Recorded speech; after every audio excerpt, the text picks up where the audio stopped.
Já, velkomin að Rauðaborðinu. Í dag er 8. mars og þá tölum við baráttu kvenna, þetta er baráttu dagur kvenna. Og til þess að hjálpa mig við það hef ég fengið hingað 6 konur. Það er Hlín Agnarsdóttir, hún er leikstjóri og rithöfundur. Agnieszka Sokolovska, hún er þýðandi og er með þátt hérna, pólska þátt á samstöðinni. Tanja M. Ísfjörð Magnúsdóttir, hún er aktivisti og er ein af þeim í öfgum. Lea María Lumarquí er formaður menningar og friðarsamtaka íslenska kvenna. Gyða Margrét Pétursdóttir, hún er prófessor í kynjafræði og Margrét Pétursdóttir er verkakona. Verið allar velkomnar. Hérna, mér dettur í huga að byrja á þér, Hlína, því að þú gafst út bókum hérna jólin sem að fjallaði reynslu þína af heimilisofbeldi og kynbundnu ofbeldi og því að við vorum hérna síðast þegar við vorum við Rauðaborðið að tala kvennabaráttu, að þá voru hér konur af ýmsum kynslóðum og meðal annars Ingibjörg Sólrún Gísladóttir, þar sem að við vorum að ræða, meðal annars hún var hérna, hún Tanja, vorum að ræða svona baráttu öfga gegn kynbundnu ofbeldi og kynferðisofbeldi. Og þá kom fram í hennar máli að þetta hafi ekki verið á dagskrá kvennarhreyfingarinnar í upphafi og maður langaði að spyrja þig, þetta skrifa þessa bók, þá ert þú að bara, því að þú hefur tekið þátt í kvennabaráttu bara mjög lengi, að þá ert þú raunverulega ennþá eiginlega mótast svona sem feministi og í kvennabaráttunni, að þú heldur áfram að þroskast sem slík. Já, ég meina, ég hugsa bara að með þessari bók þá hafi ég verið svolítið mikið að tjá mig hluti sem ég kannski gat aldrei tjá mig þegar ég kannski var sem virkust í kvennarhreyfingun á sínum tíma. Því að ég bæði tók þátt í starfi Rauðsokkahreyfingarinnar mjög ung þá, upp úr 1970 og þar voru þessi mál náttúrulega aldrei rædd. Ég man eftir einum fundi sem var hálfgerður leynifundur þar sem konur voru að reyna að tjá sig sem sagt kynferðisleg samskipti sín við karlmenn, reynsla af því að lifa kynlífi með karlmönnum og það var verið að tala misnotkun. Þessi orðaforði var heila ekki komin. Sá orðaforði sem notaður í dag, segjum bara kynferðislegt ofbeldi, það bara orð var ekki, eða það hugtak var ekki notað. En síðan fer ég áfram yfir í kvennaframboði sem reyndar að fagna 40 ára afmæli núna næstkomandi helgi og með 3 klukkutíma dagskrá í húsi Vigdísar Veröld og þá voru svo mörg önnur mál sem voru á dagskrá kvennaframboðs í Reykjavík sem bara félagsleg vandamál kvenna eins og eða bara þjóðfélagsleg mál, ekki bara kvenna heldur samfélagsins alls, til dæmis bara það að byggja barnaheimili og hérna bara gera konum kleift að fara út í atvinnulífið og svo var annað stórt mál, það var náttúrulega launajafnrétti sem við erum náttúrulega enn að berjast fyrir og síðan náttúrulega höfðum við verið í mjög heilmikilli baráttu í sambandi við frjálsar fóstureyðingar sem byrjaði strax í Rauðsokkahreyfingunni og þetta voru mál sem síðan var haldið áfram með náttúrulega þegar kvennaframboð til borgarstjórnar varð síðan að kvennaframboði til Alþingis með kvennalistunum árið eftir 1983 og það var nú bara til þess að sýna fram á það að á 60 manna fulltrúaþingi okkar Alþingi voru ekki nema, þegar við fórum að stað með kvennalistan, það voru ekki nema 3 konur á Alþingi. Ég meina árið 1983 og þeim fjölgaði 6 þeim fjölgaði 3 þegar eftir kosningarna 1983 og svo hélt sú barátta áfram í næstu kosningum og þá komust konur í þannig stöðu eða kvennalistina að þeim var boðið stjórnarsamstarf. En allavega bara til þess að tengja þetta við spurningu þína Gunnar Smári, þá náttúrulega fannst mér bara mjög mikilvægt, ég hef bara ekki haft tækifæri fyrir núna, ég er orðin 68 ára gömul og mér finnst þetta verið í fyrsta skipti sem ég finn fyrir fullkomnu frelsi til að tjá mig þessa hluti og ég vil þakka það líka þessum ungu konum sem hafa á undanförnum þessum, ég meina feminista hreyfingun eins og hún hefur orðið til núna á 21. öldinni og ég tala nú ekki það sem öll svo umræða sem hefur verið undanfarin 5 ár sérstaklega allt þetta kynbundna ofbeldi. Þetta hefur gefið mér kjark og styrk til þess að stíga fram og skrifa þessa bók. Getur það verið þannig, Hlín, að kvenna sé svo mikil og svo mörgum sviðum að það taki konur bara ævina alla að ná þessu? Ég get sagt þér að ég var að kenna í dag upp í háskóla og þá var einn nemandi minn sem kona aðeins yngri en ég.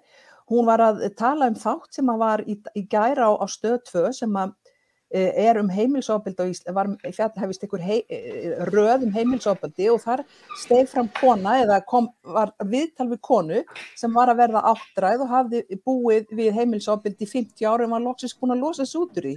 Já, það tekur okkur ansi langan tíma að komast, eða mín kynslóð kannski, hefur ekki geta rætt þetta opinskátt á sama hátt og kannski verið að gera í dag. En ekki þar fyrir að við allar sem stóðum í þessari baráttu allt frá rauðsökarhreyfingu, kvennaframboð, kvennalista, vorum allar meðvitaðar þetta. Það var bara ekki tækifæri til að opna á þessa umræðu. Það voru svo mörg önnur mál sem voru miklu mikilvægari mál sem við erum búin að leiða fram til sigurs fyrir þessar ungu konur sem eru núna að tala kynferðislegt ofbeldi. Þannig að hvernig finnst þetta að hlusta á þetta? Þetta svona eins og hvernig það sem að gamall nemur ungur temur, þetta eiginlega svona öfugt að þið eruð að kenna eldri konum. Já, ég eiginlega bara með gæsahúð hérna. Við náttúrulega værum ekkert hérna ef það væri ekki fyrir ykkur að einmitt eins og þú segir, þið mótuðu veginn fyrir okkur og það bara mjög mikilvægt. Við erum náttúrulega mikið að nota núna samfélagsmiðla sem koma skilaboðunum lengra á styttri tíma, þannig að við fáum meiri hljómgrunn á einmitt styttri tíma. Þannig að það var aðeins öðruvísi í gamla daga þegar þið voruð að berjast, skilurðu. Það var skrifað í blöðin og eitthvað svoleiðis, en núna ef ég tvíta þá fréttamiðlar búin að birta fréttum það eftir kannski 10 mínútur. Já. Þannig að það aðeins öðruvísi. Já. Við vorum með málgagn í okkar hreyfingu sem hét Forvitin rauð þegar við vorum að gefa út blöðin í rauðsökarhreyfingunni og bara að gefa út blöð á þessum tíma, Gunnar Smári, þú veist alveg hvernig það fór fram fyrir alla tölvubyltingu og síðan gáðum við út Veru sem var málgagn kvennaframboðs og kvennalista og ég meina bara það, ég satt nú í ritstjórn á þessum blöðum og þetta var svo mikil vinna, ég meina við það bara koma blöðum saman og gefa þau út og dreifa þeim. Ég meina við skulum, það ekki hægt eiginlega að bera þetta saman á nokkurn hátt eða gera sig grein fyrir því hvað ofboðsleg bylting hefur komið með internetinu sko. Nefnilega, þetta er stór breyting að það þarf bara núna að setja út eitt tweet og þá eru 4-5 fréttamiðlar fannir að fjalla málið. Á meðan líka þau neyðast þá líka fleiri til þess að hlusta á okkur af því þetta út allt. Á meðan kannski eitt blað, Vera, var sett einhvers staðar og þú gast bara, nei, ég ætla ekki að lesa þetta blað. En við erum út allt núna. Já. En Vera hafði mikil áhrif, Vera var frábært blað. Og maður getur séð það ef maður skoðar það svolítið þegar þeir lagði áherslu á til dæmis eins og kynferðislegt ofbeldi, nauðganir og annað svona sem eru birt viðtöl í Veru og umfjöllun, að það eiginlega svona tónn og sýn á þau mál sem að sko hægt og bítandi tóku yfir síðan í meginströms fjölmiðlunum. Algjört bara Vera einn með merkilegri blöðum sem hafa verið gefin út allavega svona meðan ég var að fylgjast með þessu. Já, ég meina ég alveg bara viss það að Vera og öll þessi starfsemi kvennalistans, það vitum við alveg, það staðreynd og það geta sagnfræðingar og stjórnmálafræðingar alveg staðfest að öll starfsemi kvennalistans, pólitísk starfsemi, hafi gífurlega áhrif á alla aðra pólitíska baráttu í landinu, sérstaklega á jafnréttisbaráttu innan hinna flokkana.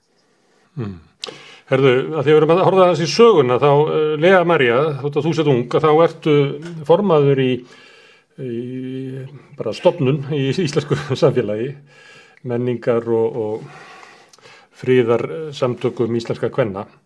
Hvað, nú stríð, má ég spyrja það því, kvennabaráttan, hún hefur verið svolítið samtvinnuð sko friðarbaráttu.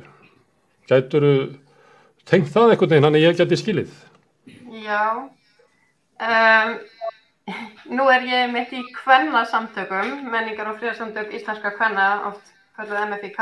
Við enda breytum því menningar- og friðarsamtökin MFIK, af því að þetta ekkert bara fyrir íslenskar konur, heldur höfum við mitt mikið verið að vinna með samtökum kvenna af erlendum uppruna. Og þessi dagur 8. mars dálítið sérstakur fyrir okkur því að við höfum haft mikla dagskrá og haft mikil áhrif í gegnum áratugi að leiða saman mismunandi samtök á þessum alþjóðlega baráttudegi kvenna fyrir friði og jafnrétti. Og einmitt þetta náttúrulega tengist þarna saman, friðurinn og jafnréttið og núna stríð og það alltaf þannig að í stríði að þá hefur það auðvitað gríðarlega áhrif á konur og bara mjög mikil afturför, náttúrulega á svo marga vegu, en það afturför í jafnrétti. En eru þið ekki með dagskrá núna, það út af COVID eða hvað? Það út af COVID, það mjög langur aðdragandi að þessum viðburði sem við höldum alltaf árlega, og það fundað með ýmsum samtökum, það hafa verið örugglega 15 samtök saman sem hafa staðið á dagskránni. En núna einmitt það svo stutt síðan að það var ljóst að það væri hægt að hafa samkomur. En við reyndar erum með hitting í friðarhúsi, þannig að þetta svona á miklu smærri skala hjá okkur í kvöld. Þannig að við hittumst í friðarhúsi og ræðum stöðuna. Þetta svona róttakari hluti kvennabaráttunnar, það ekki? Svona sósíalískari sem hefur tekið þennan dag sem líklega má rekja til 8. mars 1917 kannski helst, þar sem rússneskar konur kröfðust brauðs og friðar, sem krafa sem mætti hafa fram í dag. Kvennahreyfingin sem svona stéttabarátta, má ég bæta því við á þig, Lea? Hefur það látið undan einhver leyti? Menn finnst vera minni áhersla á svona kvennabaráttu sem stéttabaráttu? Það hefur það klárlega og það hefur svolítið komið í ljós þegar við erum eitt svona í samstarfi við önnur samtök, önnur kvennasamtök að það skarast oft einmitt svona skoðanir, við einmitt erum alltaf með eitthvað ákveðið þema á þessum fundi hjá okkur og það hefur verið alls konar en svona á seinustu árum einmitt að þá rétt fyrir COVID að þá var það kvennabarátta stéttabarátta og þá einmitt vorum við í miðju verkfalli Eflingar en það var kannski ekki alveg að skapi allra vegna þess að sú rödd að konur eigi að vera meira í stjórnum og hefur kannski verið svolítið ráðandi svona í þessum stóru kvenfélögum. En ég sjálf sé ekki beint mun á því hvort að lögreglustjóri kona eða karl ef það ekkert eftirlit með lögreglunni eða ef allir eru ekki jafnir fyrir lögum þá finnst mér ekki skipta neinu máli hver á tafnum. Mér finnst engin munur á Þórdísi Kolbrúnu eða Guðlaugi Þór þegar það kemur að NATO. Þannig að, já, ég held að það sé kannski ekki aðalmálið hvers kyns sá sem á toppnum heldur frekar hvaða nálgun við tökum á hlutina. En segjum að sem kannski eðlilegt að kvennahreyfingin sé skipt einhver leyti, sumir eru róttakari, verkalýðssinnar og stéttasinnar og aðrir eru borgaralegir eða eitthvað svoleiðis. Hvað það sem að kvennahreyfingin getur unnið sameiginlega á svona breiðum grunni? Lea, það friðarmál, barátta gegn ofbeldi? Ég held að allavega tilraunin að vinna saman sé vel þess virði, en baráttan gegn ofbeldi auðvitað eitthvað sem allir ætti að tengja við og það náttúrulega hægt að sjá það frá mjög mörgum vinklum og það getur verið heimilisofbeldi en það getur líka verið samfélagslegt ofbeldi. Þú talar að kvennaframboðið var það voru svona þjóðfélagsleg mál sem að voru svolítið í brennidepli af því að það skiptir auðvitað alla máli að það séu til leikskólapláss og að bara samfélagið okkar rúli þannig að fólk eigi þak yfir höfuðið og svo framvegis að svona samfélagsleg mál sé í lagi, það skiptir auðvitað máli fyrir konur og það eitthvað sem ég held að við getum sameinast en það líka á enn víðari skala þegar við erum að tala stríðsástand í heiminum og hvaða nálgun við eigum að taka það. Eigum við bara að leyfa einhverjum köllum að funda og ræða efnahagsmál og hver á stærstu vopnin og þetta, eða eigum við að vera með þessa svona kvenlegu nálgun sem kannski það að það eru konur og börn sem að flýja og þetta kynferðislega ofbeldi sem alltaf fylgir stríðsátökum sem kannski oft eitthvað sem gleymist. Má ég aðeins spyrja til Hlín áður en ég fer til hinna því að það svona verið að vísa aftur. Ef að þín kynslóð hefur fengið eitthvað frá kvennabaráttu síðustu ára, eitthvað sem hefur tapast eða týnst sem ætti að vera ofar? Nei, það held ég alveg örugglega ekki. Ég held að miklu frekar að við höfum bara einhvern veginn rutt brautina fyrir konur í dag, sko. En hins vegar vil ég endilega segja hérna eitt að þessi umræða hvort kvennabarátta eigi að vera stéttabarátta og borgaralegur feminismi, þetta eru allt mál sem að við vorum endalaust að ræða alveg frá því í rauðsokkahreyfingunni og alveg, ég meina, alveg þar til að ég var síðast virk í einhverju svona kvennabaráttu, þannig að þetta ekkert nýtt sem við erum að fást við, það að segja, það hægt eins og þú segir, sem ég man nú ekki hvað heitir, Lea, ekki? Jú, Lea. Eins og þú segir, þá það alveg mjög mikilvægt í allri kvennabaráttu að finna, þegar stór og mikilvæg málur annars vegar, að finna breiða samstöðu meðal kvenna. Það er hægt og við höfum séð það og það nauðsynlegt eins og í stríðum. Eins og í þessu stríði núna, því þú varst að tala stríðið og konur og börn eru mest á flótta því karlmennirnir þurfa að fara og sinna herskyldu. Og svo líka í sambandi við friðarumræður og friðarsamninga. Hverjir taka þátt í þeim? Hverjir leiða friðarumræður? Það ekki konur. Það sjást ekki. Nei, það svo klikkað að sá sem kom til Evrópu til þess að tala fyrir friði var forsætisráðherra Ísrael. Það nú... Þetta náttúrulega bara svo sérkennilegt. Herðu, Margrét Pétursdóttir, þú ert verkakona. Hvað segir þú þetta? Kvennahreyfinguna, stéttabaráttu og kvennabaráttu? Já, ég ætlum að byrja að bjóða okkur og segja til hamingju með daginn. Já, takk sömuleiðis. Stéttabaráttan náttúrulega, hvað ég var að segja, hún náttúrulega mjög mikill hluti og hún náttúrulega bara valdabarátta og við erum ennþá í þeirri valdabaráttu og þá skiptir rosalega miklu máli hverjir fara með völdin í landinu og hversu sterk verkalýðshreyfingin er. Og ég er vongóð það af því að verkalýðshreyfingin hún svolítið femínísk í dag og ég að vonast til þess að einmitt samstaða þeirra kvenna sem eru hvort sem innan Eflingar og innan ASÍ að þær geti nú tekið sig ansi vel á nefanum áfram með ýmis málefni og ekki bara þá náttúrulega eins og við verið að nefna með launakjörin því það svo margt annar, svo margar afleiður sem að fylgja valdabaráttunni og það einmitt eins og við höfum verið að tala að það kynferðislegt ofbeldi og annað ofbeldi, samfélagslegt ofbeldi sem að fylgir bara til dæmis fátækt.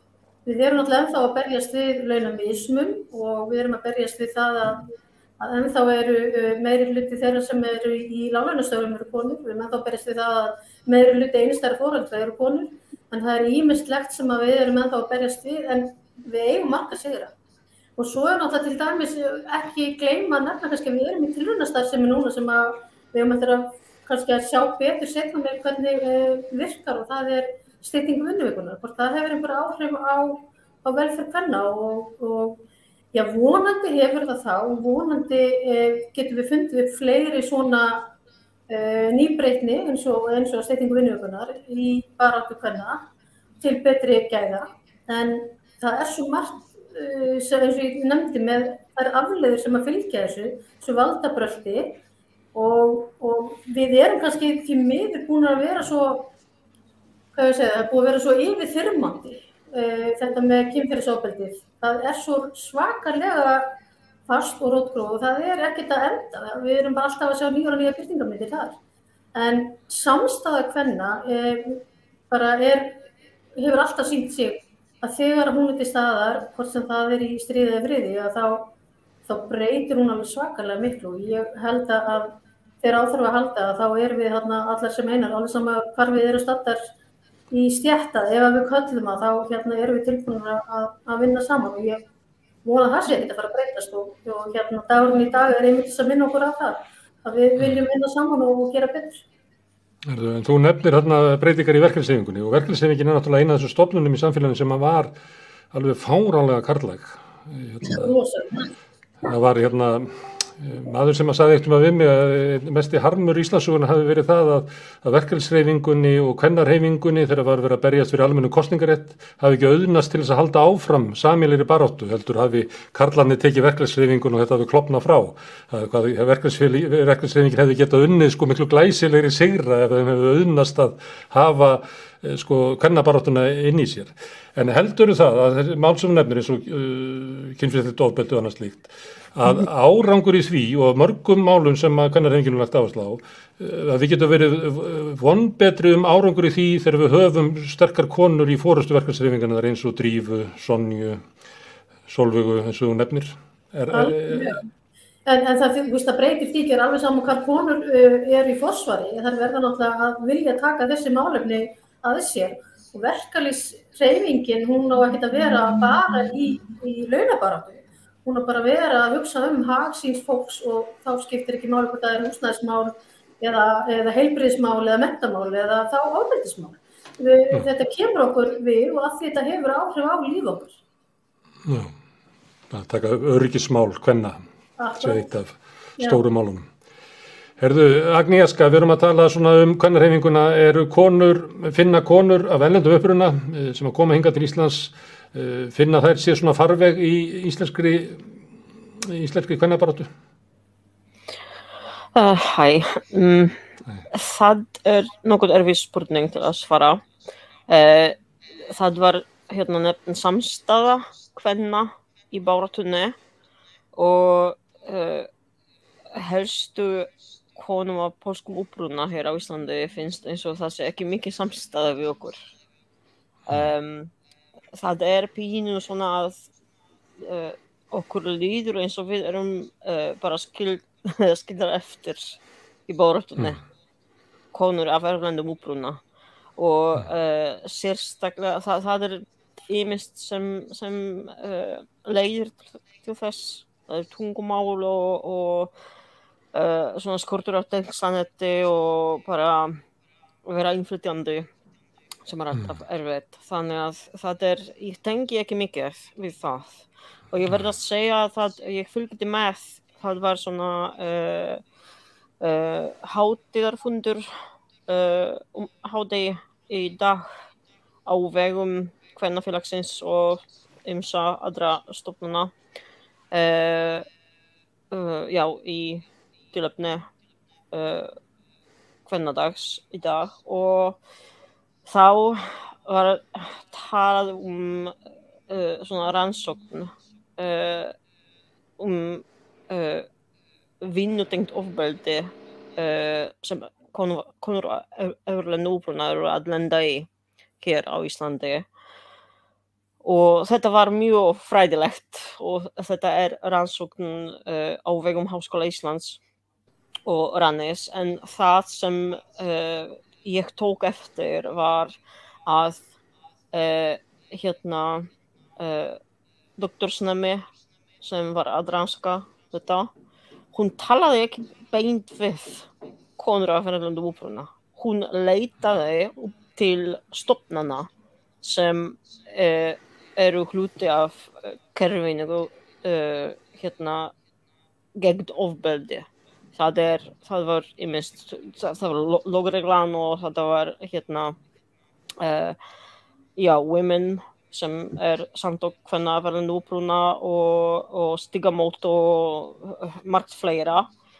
En hún leitaði ekki upplýsinga beint frá konum. Þannig að það kom ekki mikið úr þessu á mínu mati. Þannig að þú veist að það bara þannig að það sé talað okkur en ekki við okkur. Pínulítið. Og það líka það að við sérstaklega konur af erlendum uppruna, innflytjendur, við því lægri stétt en lægsta stéttin Íslendinga. Þannig að þessi barátta fyrir okkur í rauninni erfiðara, finnst mér. Og við ekki með mikið rödd í samfélaginu. Þannig að það ekki bara þessi konur, heldur eru þið af lægri stéttum, þar sem að íslenskt samfélag bara ekki mikið að gefa fólki af lægri stéttum orðið. Og svo eru þið innflytjendur í ofanálag, þannig að já, þið eru... En ég hef alltaf trúað því að kvennarhreyfingin geti læknað þetta. Því að hreyfinga sem að fólk væri af því að það kúað að það væri líklegra til þess að geta orðið með breiðari arm og opnað fyrir fólk af láglaunastéttum og frá erlendum uppruna. En það kannski... ég held að það meira svona verkalýðsbarátta sem getur gert eitthvað fyrir okkur en svona borgarlegt feminismin. Út af, mér finnst eins og svona borgarlegu feministar eru helst að vinna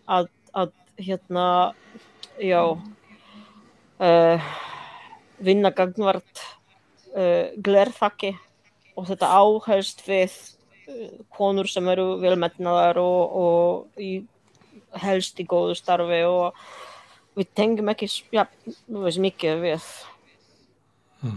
þær og bara þeirra.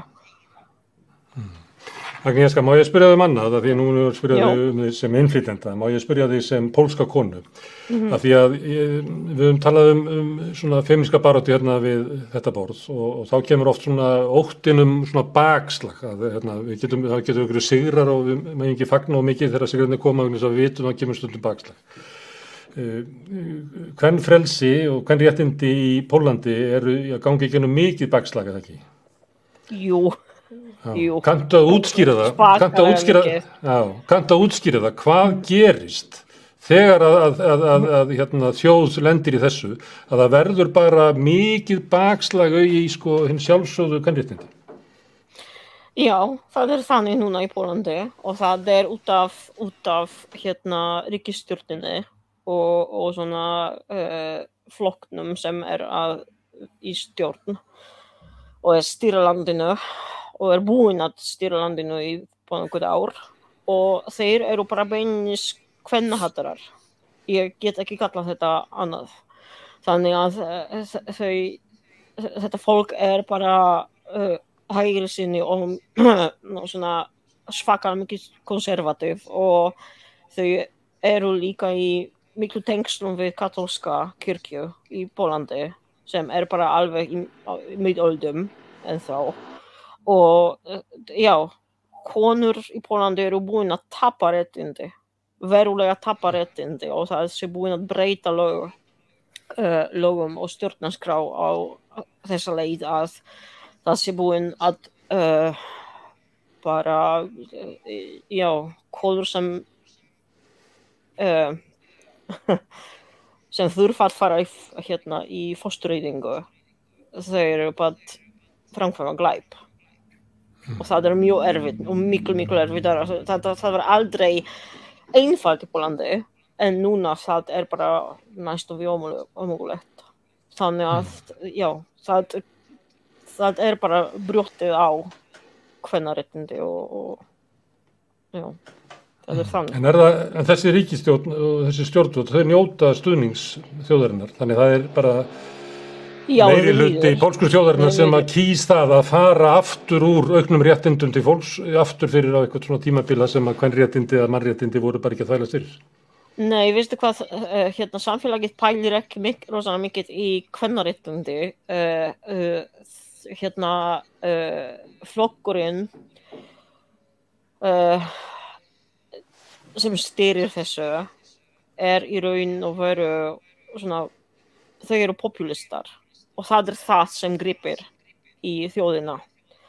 Út af þau eru bara að gefa penning hér og þar og þú veist, það virkar þannig og því miður þetta pínu svona allstaðar í heiminum núna og hér á Íslandi í síðustu 20 ár held ég að svona hægri sinnar eru við stjórn og já, og það bara sama í Pólandi en já, þau eru kannski meira svona já, þau eru bara að taka þetta lengra myndi ég segja. Ég man að það var sagt þegar fólk var að reyna að skilja Trump að þá var sagt, sko, það hellinga fólki sem kýs Trump þrátt fyrir hann sé rasisti og þrátt fyrir hann sé kvenhatari en það vegna þess að þau velur bara einhverja aðra kosti umfram. Ertu að segja það með að svona meirihluti Pólverja meirihluti Pólverjar ekki kvenhatarar og meirihluti Pólverjar virði ekki afrétta mannréttindi, þeir styðja flokk sem að því vegna þess að þeir trúa því að flokkurinn sé að færa sér eitthvað annað. Já, akkurat.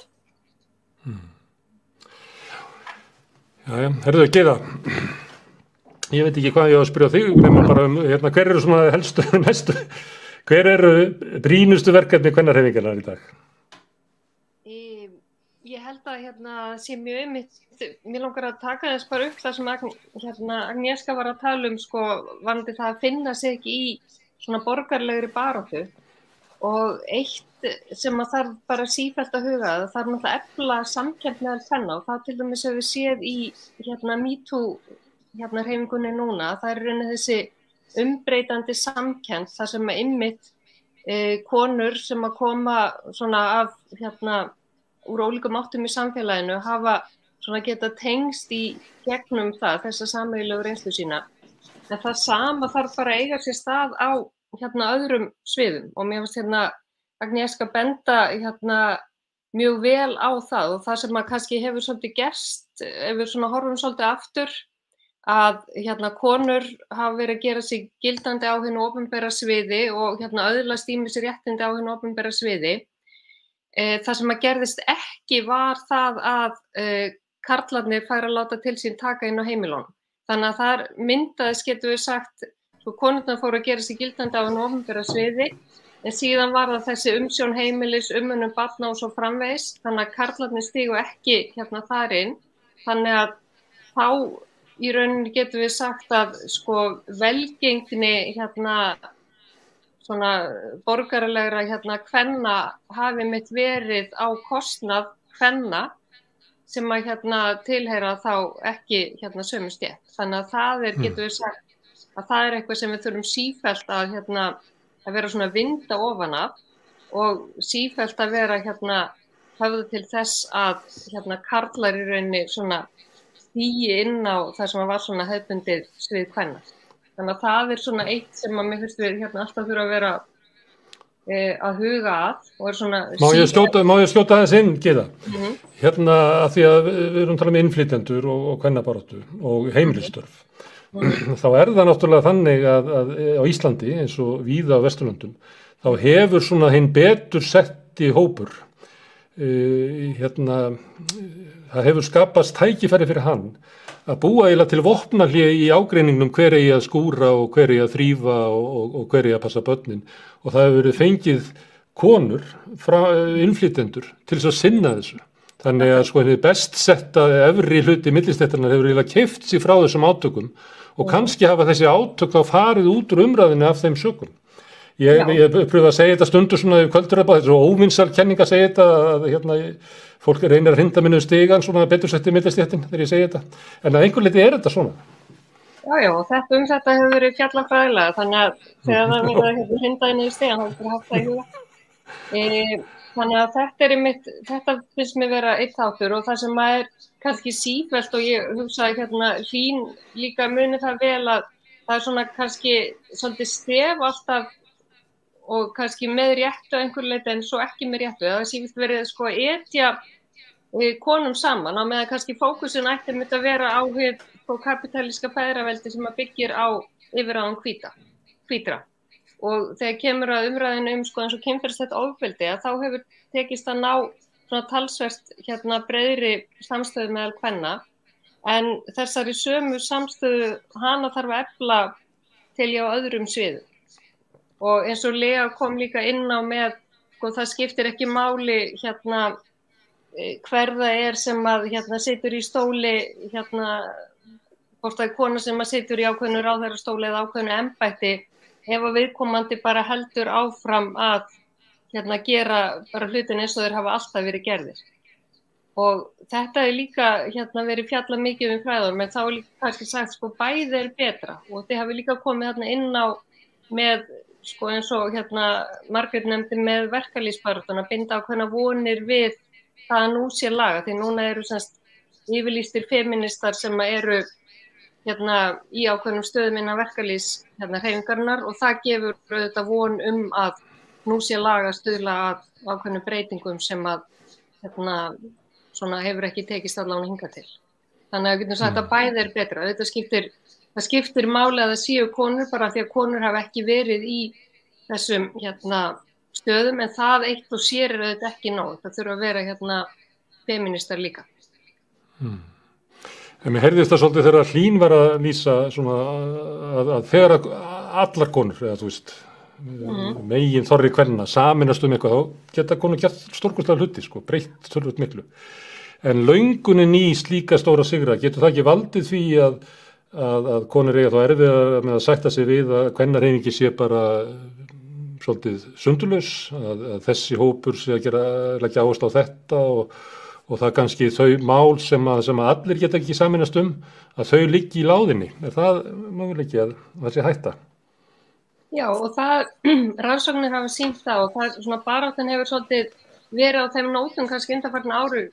Það hefur verið svona erfitt að finna eitthvað sem að sko sameinar konur, og konur hafa fundið sig, að þetta eru konur mjög bara margbreytilegur hópur, þannig að það verið erfitt að sameinast svona ákveðin baráttumál, nema svona kannski heildar sko umbreyting á samfélaginu, en það hefur verið hægt að sameinast svona í kringum svona einstaka mál, eins og núna varðandi kynbundnu ofbeldi. Má ég aðeins koma inn í þetta? Endilega, þið megið taka orðið hvenær sem þið viljið. Já, sko, ég vil taka undir það sem að Gyða að segja, að ég meina það náttúrulega, og því fleiri, að náttúrulega hvert víð á fætur öðru sem að karla víð sem hefur fallið á undanförnum árum, og eins og þú segir, Gyða, að MeToo-hreyfingin til dæmis dæmi svona umbreytandi samkennd kvenna, og það var það líka til dæmis, við skulum bara segja, til þess að vísa aftur í söguna kvennafrídaginn 1975 þegar að við fórum niður á Lækjartorg 25.000 konur og fórum úr vinnunni, en það var heilmikill ágreiningur það hvort þetta ætti að heita kvennafrídagur eða kvennaverkfall, vegna þess að verkfall var svo pólitískt, var svo gildislaðið sko í pólitískri merkingu, sko vinstri sinnar eða sósíalískri merkingu, þannig að verkfall það var ekki hægt að nota það, því þá hefðu ákveðin hópur kvenna ekki mætt, skiljiði. Þannig að þetta allt sem við erum náttúrulega að ræða hérna það hvernig líka orðræðan hefur breyst, það að segja hvernig við notum orð og hugtök til þess að reyna einhvern veginn að skilja það sem að hefur gerst á allri þessari leið, og ég fagna því alveg gífurlega að sjá svona flottar, sterkar konur taka yfir verkalýðshreyfinguna loksins, því að það náttúrulega, eins og Gunnar Smári sagði, þetta var hryllileg kallafíla þarna, kallremba, og þetta hefur náttúrulega bara gerst á fleiri og fleiri vígstöðvum sem að náttúrulega gerir það að verkum að við skiljum hver aðra betur og betur, en samtímis tek ég líka undir þetta sem hefur verið sagt hérna, að konur kannski úr efri millistétt sem eru hugsa, eins og Agnieszka var að segja, sem eru fyrst og fremst borgaralegar, standi í borgaralegum feminisma, bara að reyna að komast í gegnum þetta glerþak, það náttúrulega, þar endurspeglast einmitt þetta sem þú sagði, Gunnar Smári, sem ég held að sé bara dálítið rétt til þess að leysa þessi leiðinda mál á heimilum, hver að gera hvað, þá náttúrulega bara ráðin útlensk kona sem getur þrifið og jafnvel farið út í búð og jafnvel sinnt börnunum og allt það, sko. Ég meina það bara sama vinnukonu hugmyndin og var náttúrulega bara í borgarlegum samfélögum í upphafi 20. aldarinnar og langt fram á hana. Bara útlensku konurnar taka yfir í raun og veru vinnukonur hlutverkið sem íslenskar konur gengdu hér á heimilum til dæmis alveg, langt fram á miðja síðustu öld. Og en er það ekki merki að við sem samfélag erum bara á svona afturför, af því að vinnukonur voru til hérna fram að stríði og svo kemur eftirstríðs ára tíminn með alls konar mannréttindabaráttu og svona annars konar hugmyndum og sá tími bara að koma aftur. Mér finnst þetta í svo mörgu hérna, svona sem að siglin í svona dickenskan tíma. Það er ekki sjálfsagt að vera þá sem á húsnaði er okra á leigurinn sínum, leigjandi sínum. Ég vil ekki halda því fram að það sé þannig í kvennabaráttunni. Mér finnst kvennabaráttan alveg svakalega prógressív og hérna allavega þessi eins og til dæmis bara þessi MeToo-hreyfing og allt sem hún hefur komið að stað og leitt af sér, þetta þegar uppverður staðið, þá þetta alveg gífurlega miklar framfarir að þetta að raddir kvenna að fá loksins að heyrast á öllum sviðum samfélagsins og það getur vel verið að sé aftur, en þetta svona, það afturför og svo eru framfarir. Ég held að framfarirnar séu miklu stærri heldur en þessi afturför. Já, ég var ekki að saka kvennahreyfinguna hérna vinnukonuvæðinguna, heldur bara að samfélagi væri að svona síga niður brekkuna. Að það væri hlutir sem að væri sjálfsagðir í dag, það sem að fólk hefur svona einhver aðstöðu að það nýti annað fólk, það bara það var alltaf verið til skíthælar ég meina ef við bara segjum, ef við getum bara vont fólk hefur alltaf verið til. Já. Herðu, má ég spyrja það einmitt, af því að nú erum við á stríðstímum og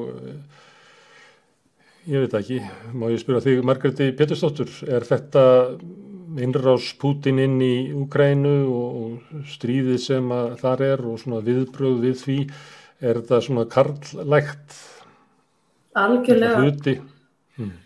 Pútín einmitt, hann alveg holdgervingur þessar kallrembu sem að frá kalda stríðinu og við sáum það kannski mjög vel þegar að Pussy Riot voru sem upp á sitt besta og hvernig hann tæklaði þá og kom þeim í fangelsi að Pútín ef okkur tekst að koma Pútín frá þá það auðvitað bara viss sigur í sjálfu sér gegn kallaveldinu. Ég held að það svona mjög myndrænt ef við getum mögulega komið Pútín frá. En ég hef svo svakalega, ég finn svo til með rússnesku þjóðinni, hvernig farið með hana, ekki bara, þú veist, úkraínsku líka, en ef við bara einblínum á hvernig rússneska þjóðin búin að hafa það með Pútín yfir sér. Þetta eins og ég segja, holdgervingur kallrembunar og valdsins og líka, eins og við erum búin að tala ofbeldis. Þetta svo svakalegt ofbeldi, stjórnarfarslegt ofbeldi, fjárhagslegt ofbeldi sem í gangi hérna í Rússlandi, sem að fólk hefur þurft að búa við. Og við sjáum það nú bara mjög vel einmitt núna í stríðinu og kannski gott að fleiri eru farnir að sjá það, hvað stjórnvöld geta orðið svakalega grimmgagnvart sínu eigin fólki. Og það á við bara allstaðar. Við getum líka alveg séð mínimál útgáfa því hérna á Íslandi og megum bara alveg passa okkur að hleypa því ekki meira hérna að eins og við sjáum í öðrum löndum úti. En Pútín svo sannarlega, hann holdgervingur kallrembunar. Þannig að þú ert að berjast gegn kynbundnu ofbeldi alla daga. Er tenging þarna á milli eða eru við að drepa málun á dreif með því að þykja sjá merki samhengi á milli innrásar í Úkraínu og kynferðislegt ofbeldis eins kalls gegn einni konu? Ég veit ekki hvernig ég var svara þessu Það útskýraðast betur. Það ég að velta fyrir mér, innrásin, hún afleiðing af karlaveldinu sem í kringum Pútín? Þetta maður sem náttúrulega hræðist konur, hræðist kvennabaráttu og hann aktar svona. Það náttúrulega bara hættulegt þegar einhver einn kall getur haft öll þessi völd. Hann að, hefja stríð á þjóð sem ekki búin að vera að gera neitt. Þannig að já, ég myndi alveg, það alveg hægt að bera þetta saman, sko. Hann á ekki að geta haft öll þessi völd, það vantar konurraddir. Ég vil meina það að ef það væri konurradna þá hefði þetta ekki gerst. Nei, það heimur í batni eftir því sem að konur höfðu meiri völd. Það vantar konur í þessar stéttir, í þessum valdamiklu löndum. Það bara þannig. Ok. En Lea, þetta svolítið, maður gæti haldið að þið verið að tala móti ykkur annari, Tanja, því að þú segir að það ekki nóg að skipta út og setja konu, en hún að segja að þetta myndi skána eða væri konur, kannski hún að meina það eða væri bara tölvöld mikið af konur sem kemur í hlutverkinu. Þið heimur ekki betri ef að konur fengi að væri valdamiri? Sko það sem hún sagði var að einn kall ætti ekki að hafa svona mikil völd og það náttúrulega bara spurning hvernig valdinu dreift, sko. Ég held að það sé algjörlega mikilvægi punkturinn að ein manneskja á ekki að hafa svo mikil völd og leið og við setjum konur að þá eru komnir fleiri völdin og það sláandi að sjá núna fundi þar sem eru bara kallar og í öllum þessum Evrópulöndum eru kallar á toppnum. Það það sem ég var einmitt að pæli, þú veist, að sjá myndinar af þessum fundum, þessum sáttarfundum, þetta eru bara kallar. Það vantar fjölbreytileikaðana inn, það vantar fleiri raddir, það vantar meira fólk sem getur challengeað það sem þessi kallar eru að segja og hvað þeir eru að hugsa, skilja mig. Ég held kannski með það, Já, ég hugsa ekki að trú að heiminum væri kannski betri ef við höfum sko fleiri eins og Drífur Snædal. Og ég sérstaklega hrifin af henni, en mér líka í þessari umræðu þá mikilvægt að halda því til haga að það eru þetta sko fólk af öllum kynjum sem að getur beitt sér fyrir jafnrétti og betri heimi.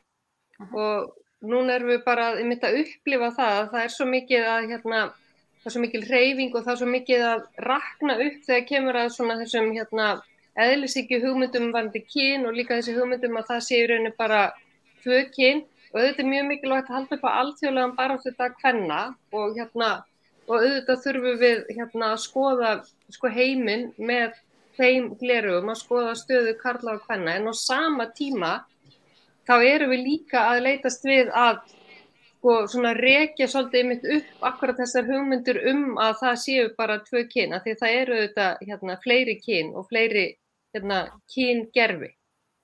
Þannig að það er í rauninni sko allar manneskjur sem að geta beitt sér fyrir réttindum þeirra sem eru undir okaðir.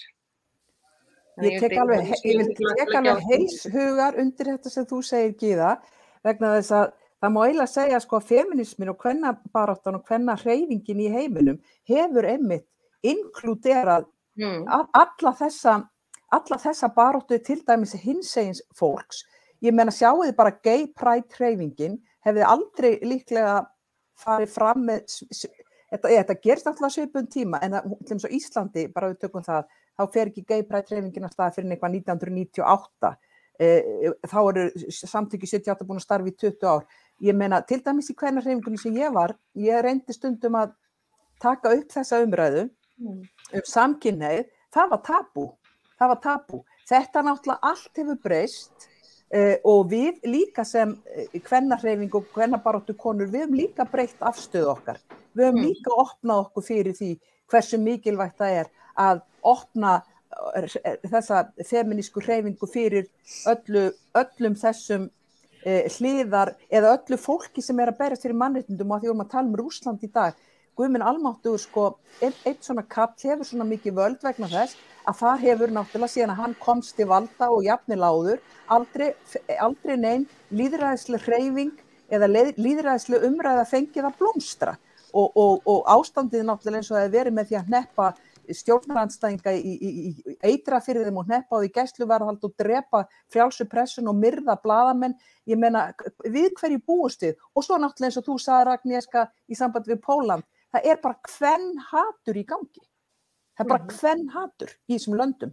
Því miður. Og það er mikilvægt líka og tengja það líka hatri á hinsegin fólki, því að þetta rauninni, maður getur sagt að þarna eru ræturnar, sko, það sömu, það rauninni, það fólk sem kvengert með einhverjum hætti að það er lægra sett.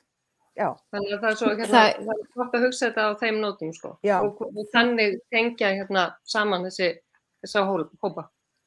Algjörlega. Ok, borgararéttindi aukast en ójöfnuður eykst líka og ef við erum að tala hörnun kvenréttinda í Austur-Evrópu þá það náttúrulega lönd þar sem ójöfnuður meiri.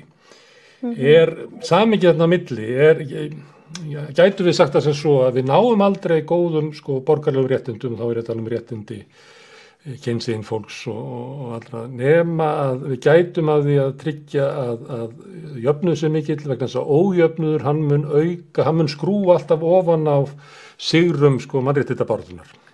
Við þurfum náttúrulega að vera dugleg að athuga forréttindir okkar allra. Við þurfum alltaf að vera að skoða forréttindir okkar og hlusta á fleiri raddir, eins og núna var Agnieszka að segja að henni finnst hún ekki raddir erlendra kvenna ekki inklúderaðar í baráttunni og þá þarf fólk í baráttunni að stíga hans tilbaka og hugsa hvernig gerum við það. Við þurfum alltaf að vera að skoða forréttindin okkar til að tryggja jafnrétti til allra. Þá bara gerum við það, Agnieszka, hvernig gerum við það að draga innflytjendur, konur erlendum uppruna inn í kvennabarátuna? Bara hlustið á okkur. Sama hvaða tungumál við erum að tala. Mér finnst, þetta mín persónulega upplifun, að það sé ekki hlustað nógu vel þegar það talað önnur tungumál en íslenska.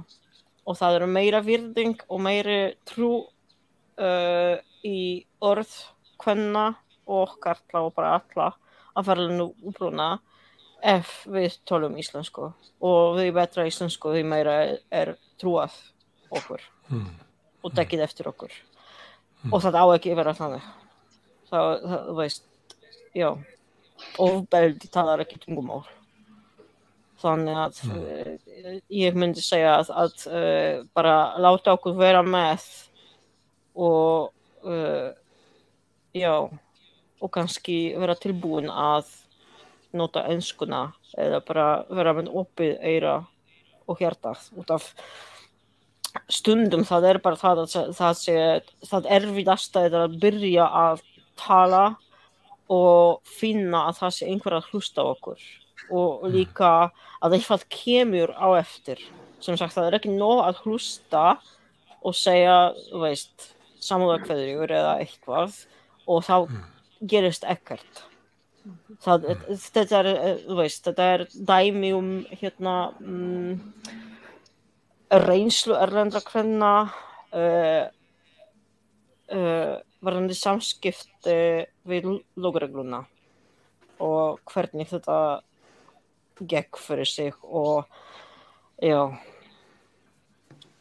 var þessum konum trúað og já ef það var íslenski karlmaður á móti þeirra, þannig að þetta eru hræðilegar sögur og já, þannig að ég myndi segja að það það sem skiptir máli fyrir okkur að já, bara gera okkur sýnilegar og sýna okkur að við getum leitað til íslenska kvenna og baráttu kvenna og bara til þessa samtakana án þess að finna fyrir skömm. Þannig þú nefnir hana dæmi svona aðstæðu sem að konur af erlendum uppruna lenda í sem að kannski ekki ofarlega í umræðunni, svona sérstök staða sem þær í. Getur gefið mér eitthvað svona önnur dæmi það, hvað það gæti verið ef að konur af erlendum uppruna hefðu svona ættu auðveldara með að koma sínum málum á framfæri, hvaða mál það væru sem væru sérstök sem að væru þá á oddinum í kvennarhreyfingunni? Það var einhver á undan að benda á svona leikskóla brúa bilin milli fæðingarorlofs og leikskóla og svo framvegis og allt þetta sem bitnar á láglauna fólki og konum bitnar sérstaklega á konum af erlendum uppruna út af ef raunveruleiki þannig að það helst karlmaður í sambandi í þessum tilfellum sem með miklu betri laun og getur unnið hvenær sem og getur unnið aukavinnu og kona bara heima með börnunum. Hún ætlar að hætta í vinnunni frekar en maðurinn ef það verður að vera einhver heima og við erum ekki með tengslanett hér, það engin amma eða frænka sem ætlar að grípa í og passa börnin áður en við börnin okkar fá pláss í leikskólanum og það líka miklu erfiðar að komast aftur á vinnumarkað og það bara ýmiss konar, það svo mikið, þú veist, bara, já, og á vinnustafum bara láta okkur vera með.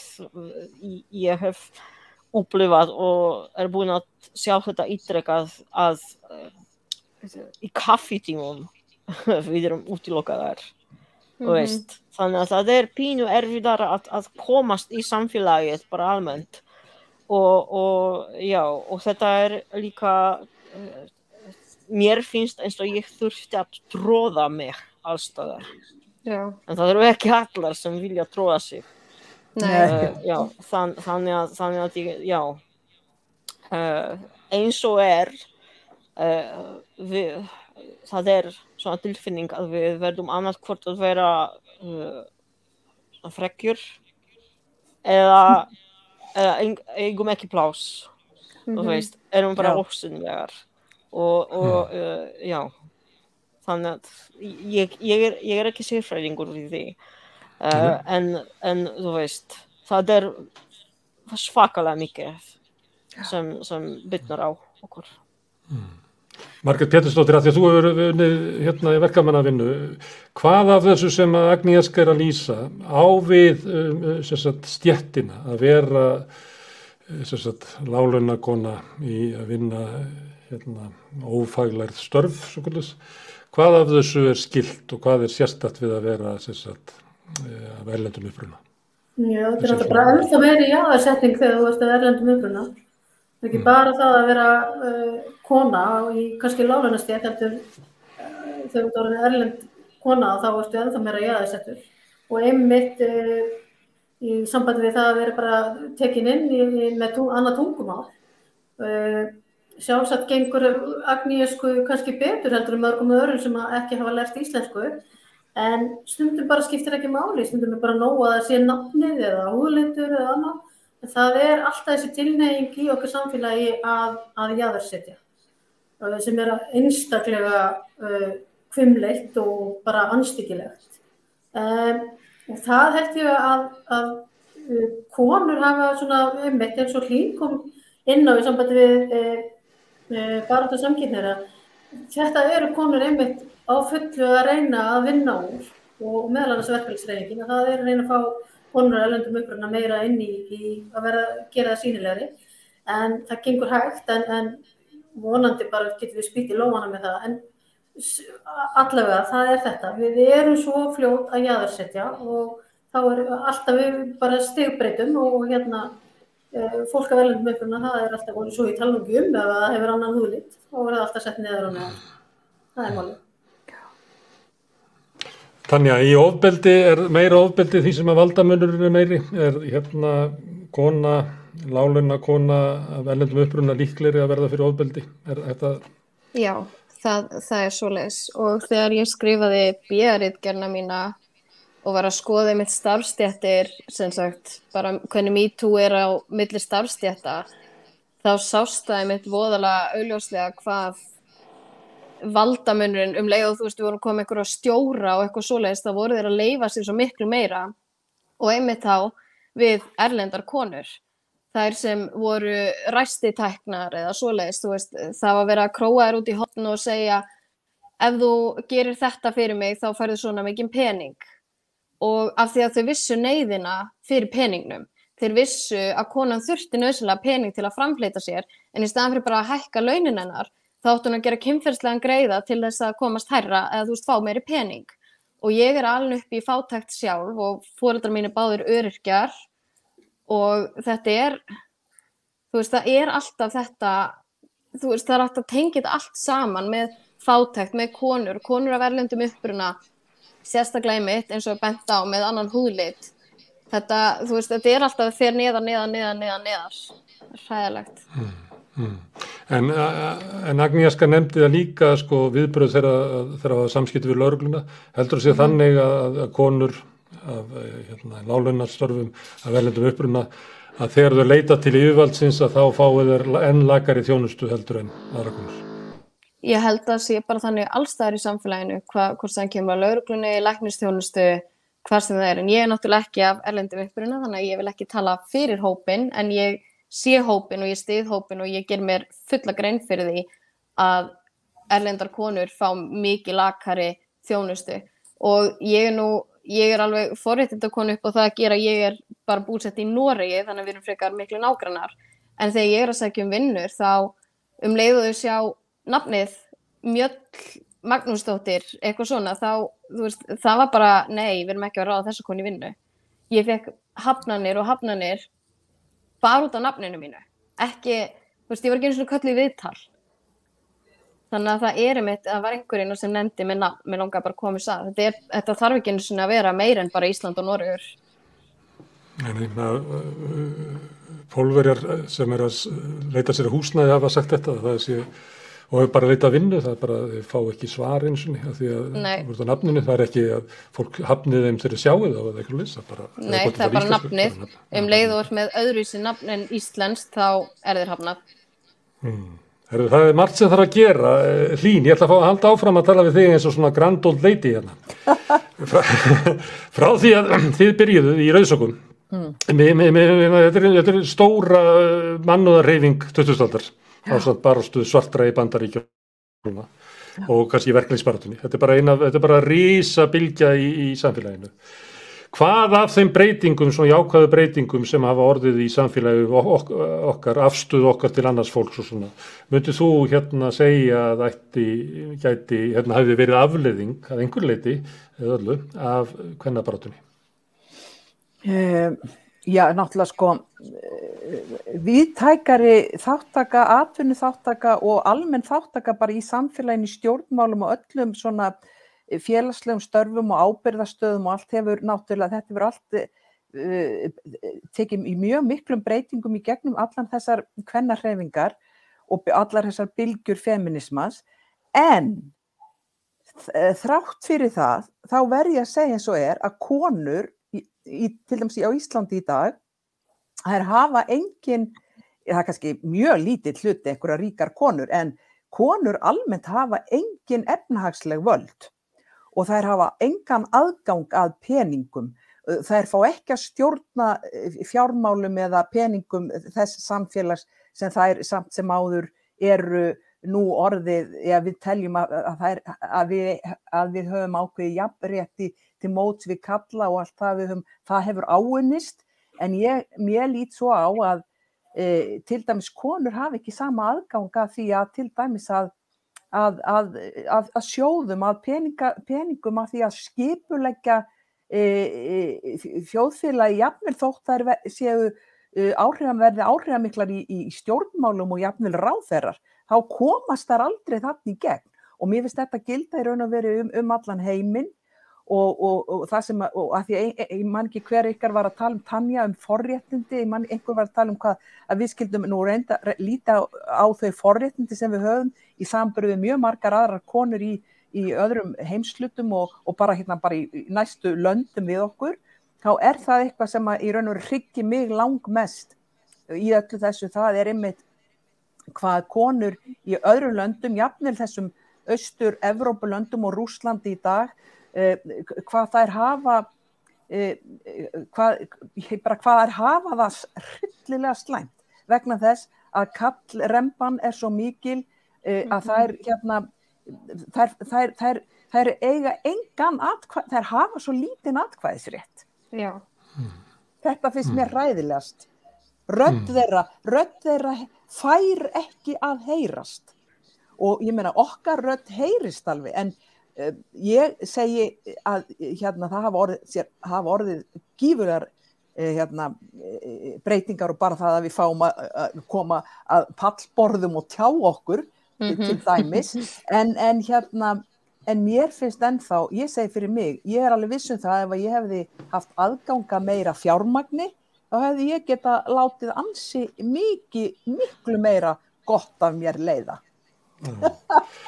Segi það bara. Nei, Gyða Margrét, þegar það var að tala að það var svo mikið óunnið, þar svona var ég að narra Hlín til að horfa tilbaka og segja að það hefði mikill árangur náðst. En það þarf eiginlega nú kvennabaráttan búin að vera í meira en öld, svona virk. En við þurfum kannski 1-2 aldir í viðbót til þess að verði almennilegt samfélag. Já, og breski félagsfræðingurinn Silvía Wolfi sem hefur skrifað kynjakerfið, og við líka kalla það bara feðraveldið, að hún talar þetta að kerfið hafa alltaf tilhneigingu til þess að viðhalda sér. Og þegar við sjáum kannski árangur á einu sviði, að þá getum við séð einhvers konar bakslag á öðru sviði, eins og hún til mig fjallað að þegar konur fóru að gera sig meira gildandi á opinbera sviði, öðlast ýmis tækifæri og réttindi innan atvinnulífsins, þá á sama tíma sjáum við þess að holskeflu klámvæðingar. Já. Það sem gerst mitt út á þess að konur þurfa sífellt að vera kynferðslega aðgengilegar, kynferðslega aðlaðandi og svo framvegis. Þannig að það kemur á sama tíma og vinnur svona gegn þessum árangri á opinbera sviðin og innan atvinnulífsins. Þannig að andstæðingurinn sterkur og útsjónasamur. Á þess að við séum að tala að þetta sé ykkur samsæðiskenningar, en við erum að tala mjög svona rótgróið samfélagslegt kerfi sem hefur bara þessa tilhneigingu, og þannig þetta bara byggja á rannsóknum sem getur sýnt fram á þetta með ýmsum hætti. Herðu, ég þakka ekki kærlega fyrir að koma við. Lea María, hún farin, hún að fara inn í friðarhús, þar sem að verður hófstilt 8. mars hátíðarhöld. Agnieszka líka farin.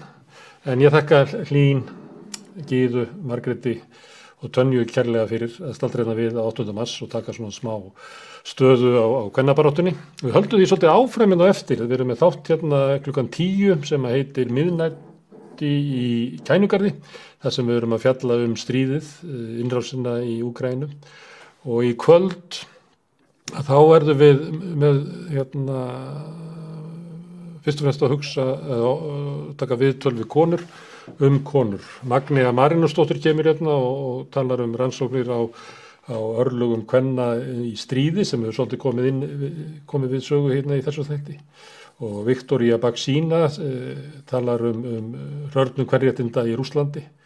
Og Kristín Ásgeirsdóttir kemur hingað og talar friðarhreyfingu íslenska kvenna sem var virk hér meðan að fólk var að berjast gegn hættunni á kjarnorkustyrjöld, sem kannski fer minna fyrir núna, en við ætlum að velta því fyrir okkur að við höfum kannski aldrei verið nærði að lendi í kjarnorkustyrjöld, en þá fer maður að leita að friðarhreyfingunum og þær eru einhvern veginn týndar og tapaðar. Þetta ætlum við að ræða hér í þættinum miðnætti í Kænugarði klukkan 10. En ég þakka gestunum aftur kærlega fyrir og hlustendunum fyrir að vera hérna. Minni á að þið getið hjálpað okkur í samstöðunni með því að dreifa efninu, það með því að læka síðurnar okkar á YouTube og á Facebook, og þeir sem að vilja styrkja samstöðuna og þáttagerðina hér geta gengið í Alþýðufélagið. Það gert með því að fara inn á samstöðun.is. Kæra þakkir í kvöld.